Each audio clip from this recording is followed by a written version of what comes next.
Welcome to Pimpy's Investment Chat, where we keep investment talk simple. And here's your host, Pimpy.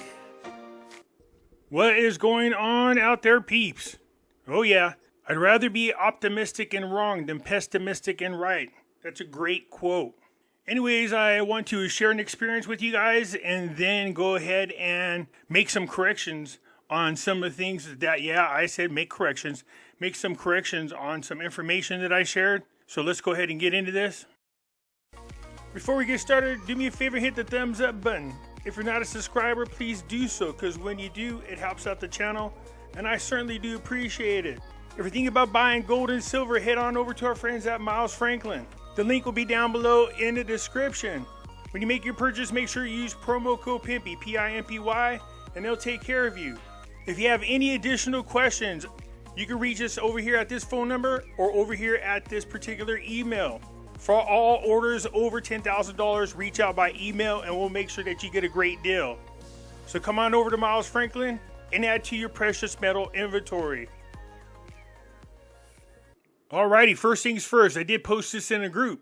I simply put on here, if you think I'm wrong about anything regarding the dinar, I said, now's your chance to prove me wrong. Okay, so there, I even spelled the word wrong. Anyways, to prove me wrong. I says, I'm inviting anyone who thinks they can prove me wrong about any info I shared regarding the dinar. You can go ahead and come on my show. Think about the bragging rights you'll have. Anyways, I wanted to invite the listeners or even the content creators. Look, if I'm sharing information that you think is wrong, well, now's your chance to come on and prove it. I don't have a problem with it. If I'm wrong, then let's make the correction. But at least I leave an open door invitation for us to have a discussion and make sure we get things cleared up. So I'm inviting my listeners or even the content creators out there. Look, if there's information out there that is being shared that is wrong, let's go ahead and talk about it. The good thing about it is I think everybody would benefit from something like that. All right, so let's get into this. Anyways, I spoke to a lady named Janice, and I'm going to share that with you here in just a moment. She said, I probably shouldn't use the content creators' names. Some people get hurt about that. And I said, okay. And then I decided I was going to call them by their personal pronouns from now on. So this way, then, there would be no issues. Wrong and misinformed. I'm just kidding. Kind of. So I had a great conversation with a lady named Janice last night. As she was going, I was trying to jot down as much as what she was saying. But this is the gist of the conversation. She introduced herself and said her name was Janice. She's explaining why she was upset at me. She said, a lot of us have been listening to other gurus for several years. Admittedly, most of us believed every word they told us. Speaking for herself, she said this has caused fights with her and her family that have warned her that they thought this was a scam. The whole dinar thing was a scam. I tried to explain to her real quick that it's not a scam. She said, just hear her out. I said, okay, no problem. Go ahead. She said, I started listening to your channel about a year ago. You had me so angry, I couldn't stand you. She said, I posted about how wrong you were and that you didn't know what you were talking about. Her oldest son came in one day and she was having a little fit, I guess. And her son asked her what was wrong. And she explained that she was angry at me and that I was wrong about everything. She said she tried to put it into words to explain to him, but it didn't come out right. So she played a couple of videos. One of me explaining about the deletion of the 3 zeros. And then another video of someone else explaining it. And she said, see, Pimpy's wrong. The cool thing was her son said, you know what, let's see for ourselves. This is a great thing, though. He said, let's see for ourselves. She said, we sat down and my son pulled up the information about the deleting of the zeros. And for over 2 hours, we read what we could find. It was exhausting. We listened to a few more of your videos. And she said, by the time we were done, my son said, it's not that Pimpy is wrong. You just don't like what he's saying. And he calls out people you've trusted for years. He's funny, but in a rude way. And I'm sure that makes a lot of people feel stupid. But he's telling the truth. I wasn't sure at first how to accept that. I was like, wait, I'm trying to make fun of it so people can at least laugh at it a little bit. But I didn't think I was doing it in a rude way. Well, kind of. Not towards you guys, but towards them. But if people are taking it that way, well, my apologies, all right? He said, there's no doubt that Pimpy does the research. My son pointed out how you can tell who actually researches and who doesn't. He said, there's no doubt that Pimpy does the research. Because she said that when I talk about the information, it's almost word for word out of the things that they've read themselves. I go, yeah, of course, because that's where I get the information from. So it should be almost word for word. And then she told her son that when I make a mistake, I do a video correcting myself, and that she couldn't recall any other of the content creators doing that. She said he just laughed and said, "Mom, only a truthful person admits when they are wrong." And then she thanked me for doing all the research. She said, "Oh my God, you must be spending hours every day doing research, and it's so exhausting." I said, "It's very exhausting." But then when we were closing out, she said she wished all of us content creators would get together and do a video and share the information and kind of talk things through. She thinks a lot of people out there that are listeners would benefit from it. I told her that the day before I put that post up, telling people, look, and not just content creators, I told her, but also listeners. Look, if you guys find something that's wrong, content creators should be opening to listening to what you have to say. And if they're wrong, they should come on and admit it. I don't have a problem with doing that. I never did. As a matter of fact, that's a big chunk of this video I'm about to do. I was talking to a friend of mine who knows a whole lot about currency. And he caught my video and he said, "Oh, you're wrong." And I was like, "What? Don't say that." And he's like, "Yep, I'll go over that here in just a couple of minutes." But she was a sweetheart and she loves my video. She said, "Yeah, you are funny. Sometimes you're funny in such a way that it makes us feel angry and upset, and that you're poking fun at the other content creators, but it's like poking fun at us." And I said, "I hope not. That's not the whole purpose of it. Sometimes people learn more through laughing." I say I make jokes about it because I don't want people to feel stupid. I appreciate what Janice had to say, and I'm very appreciative that her and her son sat down for a couple of hours and dug through this stuff. She was able to see exactly, when people do their own research, how exhausting it really could be. It is. And so I'm appreciate that she recognized that. She was able to go through and see what I was talking about. Now, that doesn't mean I'm right every video. Yes, I said that by accident. But I spend a lot of time doing the actual research. One person said in there, "Pimpy, you're not the police of the dinar community. Just let them make their mistakes and keep doing my videos, telling people the truth." What it comes down to is I don't want anybody to get hurt from this. I don't want people to feel discouraged. I don't want people to feel upset. I don't want the time to come and then we go to make our exchange and people didn't get what they were expecting and they become so depressed that they think about killing themselves. Anyways, let's get into where I made boo-boos, shall we? I'm sure you guys will enjoy this. Okay, so I had made a comment that you can only be on the Forex with the floating exchange rate. That is not correct. You can be on there with a floating exchange rate, but you can also be on there with a fixed exchange rate. My thought was, since the Forex is where you see the market responding to certain currencies, then it should be always floating. That's not the case. So my friend said, no, you could be on there with a floating exchange rate or a fixed exchange rate. It just depends based on their respective values. So I'll make that correction. The whole in-country rate versus out-of-country rate. I said several times there's no such thing as an in-country rate or an out-of-country rate. My friend said, well, that's not true. So I'm going to make the correction. First, I'm going to explain to you what was being shared by everybody. Not that I'm picking on anybody, but you can see in here, this person says in-country of Iraq. And she gives an example of where in-country, they determined that the exchange rate is going to be 1-to-1 in this example. Okay? So in-country, they've determined that the exchange rate is going to be 1-to-1. And out-of-country, you can see right here, out-of-country on Forex. In here, they've determined that the exchange rate is going to be $3.86 per dinar. So in country, it's 1-to-1, but out of country, it's $3.86. I was like, no way. There's no way in hell that you can have an exchange rate of 1-to-1 in country and then turn around and have an exchange rate of $3+ out of country. He says, yeah, that part is correct. Here's where I am wrong. He said, if a country uses multiple currencies, well, just let me read this. The normal value difference between an in-country exchange rate and out-of-country exchange rate can vary depending on various factors such as economic conditions, government policies, market forces, and the specific currency involved. Generally, the difference between the in-country exchange rate onshore and an out-of-country exchange rate offshore rate can range from a few percentage points to more significant variance. In some cases, due to restrictions or controls imposed by governments, the difference can be more pronounced. However, on average, a typical variant might be around 1 to 3% for freely traded currencies in normal market conditions.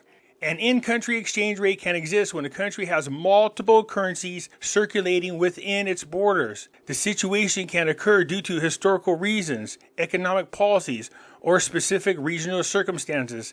In some cases, certain regions or territories within a country may use different currencies than the national currency, leading to an in-country exchange rate between these currencies. Additionally, countries with complex economic structures or diverse populations may have local currencies that are used alongside the national currency, resulting in the need for an exchange rate between these different currencies within the same country. He said the problem is they're not using the in-country, out-of-country the proper way. You're not going to ever see a huge variance like that unless something really shocked the market and on that day caused the market to really drop, and you have an exchange rate of, let's say, $3 per dinar, and for some reason on the Forex market, it dropped down to like 90 cents. That's a huge variance between the two. But on a normal basis, it should be anywhere between 1% to 3%, because whenever you're on an open market and things are trading, we know that the prices go up and down every few minutes. So of course there's going to be a variance between the two exchange rates. So you are not going to see a situation where in country you're going to have 1 for 1 and out of country it's $3 for 1. That's never going to happen. I said, if the Iraqi dinar is back on the Forex, will they reinstate the old exchange rate? Like the example being used here. Because I sent him that article to read. He said, no, if Iraq starts trading on the Forex again, it does not mean that its currency will be reinstated back to the rate it had before it was removed. The value of the country's currencies in the foreign exchange market is influenced by a multitude of factors, including economic conditions, political stability, inflation rates, interest rates, and overall market sentiment. Therefore, even if Iraq re-enters the Forex market, its currency exchange rate will be determined by the prevailing market conditions at the time. And then here we go. This was the biggie. I said if Iraq deletes the 3 zeros off the IQD and a 25,000 dinar becomes a 25 dinar and later increases exchange rate 1 to 1, can holders of the old 25,000 dinar exchange old notes at the new exchange rate and benefit from that? Like is explained here, you can see right here, Mountain Goat is saying that out of country, we get to do with the Forex out of country exchange rate using the old bill. See right here? Then multiply your 386 times 25,000 and this is what you get.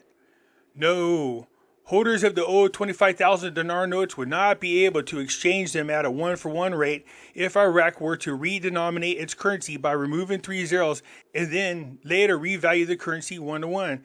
In this scenario where Iraq deletes 3 zeros off the Iraqi dinar, a 25,000 dinar note would become a 25 dinar note. If Iraq were to then increase its exchange rate 1 to 1, means that 1 new dinar would be equal to value of $1 US. However, it's important to understand that redenominations and revaluations are two separate processes with different implications for currency holders. I have explained this. A redenomination involves changing the face value of the currency by removing zeros. In this case, going from a 25,000 dinar note to a 25 dinar note is an example of redenomination. Redenomination does not change the actual value of the currency. It just simplifies the denomination used in everyday transactions. So see, the deletions of the zeros is known as a redenomination. All you're doing is changing the face value of a banknote. Here's a revaluation. Revaluation, on the other hand, involves changing the value of a currency relative to other currencies. If Iraq were to increase its exchange rate 1 to 1 with the US dollar, it would mean that each new Iraqi dinar is now worth $1 US. He goes on to say, given these definitions, if holders of the old 25,000 dinar notes were allowed to exchange them at 1 to 1 rate after both redenomination and the revaluation had taken place, they would essentially be getting a much higher value than intended by the redenomination process. This is unlikely to happen in practice, as it would lead to a significant financial implications for the country's economy. I've said this several times. Therefore, in such a scenario, holders of the 25,000 dinar note would likely only be able to exchange them based on the new value established after both redenomination and revaluation had occurred. So even if you had an old 25,000 dinar note and you went to exchange it out of country, they would just treat that 25,000 dinar as a 25 dinar and exchange it with the new exchange rate. So me saying that currencies can only have a floating exchange rate in order to be on the Forex is wrong. He's saying that, yes, a fixed exchange rate can be on there as well. As far as there not being no in-country and out-of-country, not in the way that's being used by content creators. You will have an in-country rate and an out-of-country rate if a country has multiple currencies, but the in-country, out-of-country rate typically stays within 1 to 3% just because of the fluctuations within the market, but never more than that. I wasn't wrong about this. I just wanted to share it with you. If the Iraqi dinar is reinstated on the Forex, no, they're not going to reinstate it back to the old rate. They're going to calculate where it should be, and then it moves from there. And then him responding to whether or not people could actually go ahead and exchange the 25,000 dinars out of country with the new rate. Like the way he explained it, this is really good. He said that's not going to happen because that would lead to significant financial implications for a country's economy. So I hope that clarifies a few things and that you have a better understanding of at least one of the processes that we might go through. It just depends on what it is that Iraq does. So I just want to say this. First of all, I believe that the people can benefit from investing into the Iraqi dinar, or I would not hold it myself. So when people go, oh, you don't believe in it? No, that's not true. I do. I believe there's a chance to make a profit off it. I think by being informed about all the possibilities keeps you grounded.